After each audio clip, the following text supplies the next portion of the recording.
ధన్యవాదాలు అధ్యక్ష.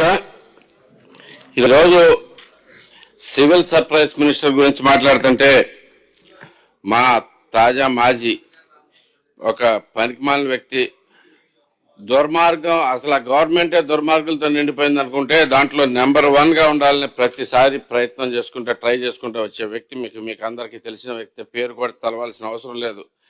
అలాంటి వ్యక్తి ఈ మొత్తాన్ని స్టార్ట్ చేశాడు అధ్యక్ష. మొత్తం మనం 2019లో మనకి సివిల్ సప్లైస్ మినిస్టర్ అవ్వగానే. సో అలాంటి వ్యక్తి మీద చాలా ఆరోపణలు ఉన్నాయి, అనేక ఆరోపణలు ఉన్నాయి. దానిలో ప్రధానంగా దగ్గర 500 కోట్లు పైగా అప్పటి జాయింట్ కలెక్టర్ మీద కూడా తో కలిపి ఈ చాలా దుర్మార్గ ఈ పీడిఎస్ బియ్యం మీద 500 కోట్ల పైగా సంపాదించాడు అనేది పేరు చెప్పదలుచుకోలేదన్నా, కావాలని. అలాంటి వ్యక్తి పేరు దలుచుకుంటే కూడా దండగా.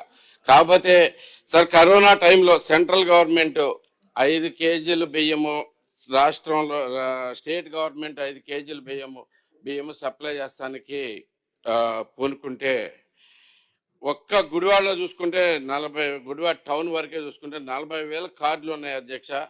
దానిలో 12,000 కార్డులకు మాత్రమే, అది కూడా సెంట్రల్ గవర్నమెంట్ ఇచ్చిన బియ్యం మాత్రమే చేరిన పరిస్థితి. మిగతా బియ్యం మొత్తం ఎక్కడికి వెళ్ళినాయి తెలిసిందే.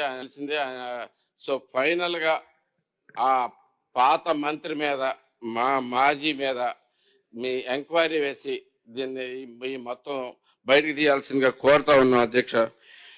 అంతేకాకుండా అంటే రాష్ట్రం మొత్తం మీద మీరు ఒకసారి ఆలోచించాలి అధ్యక్ష.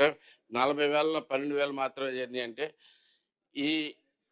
ఈ మిల్లర్లతోటి కలిపి కొమ్మక్కయ్యి ఈ విషయం మీద ప్రతి ఒక్కరికి తెలిసిన విషయమే. సో దీని మీద సమగ్ర విచారణ జరిపేసి మిల్లర్లు,